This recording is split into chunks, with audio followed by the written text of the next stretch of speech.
Hello everyone. তো আজকে আবার রাজুদাকে নিয়ে চলে এসেছি আমরা নতুন ভিডিওতে। যে নতুন আপডেট আসছে যে রাজুদার কাছ থেকে, যে রাজুদা নাকি স্টার জলসা পরিবার অ্যাওয়ার্ডসে গেছিলো।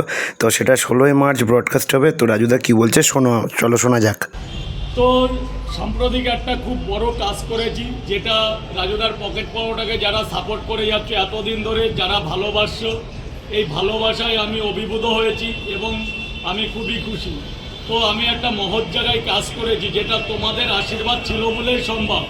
যেটা হচ্ছে জলসা পদ্মায় আমাকে দেখা যাচ্ছে। রাজুদার পকেট পরোটা এখন জলসা পদ্মায়, আর জলসা পরিবার অ্যাওয়ার্ডে, যে 16ই মার্চ স্টার জলসা পরিবার অ্যাওয়ার্ড আছে, ওখানে কিন্তু আমার পকেট পরোটার স্টল ছিল। সেখান থেকে একটা সম্মান আমাকে করা হয়েছে। তো দেখতে থাকুন 16ই মার্চ স্টার জলসা পরিবার অ্যাওয়ার্ডে রাজুদার পকেট পরোটার স্টল থেকে, সেখানে সরাসরি আপনারা দেখতে পাবেন।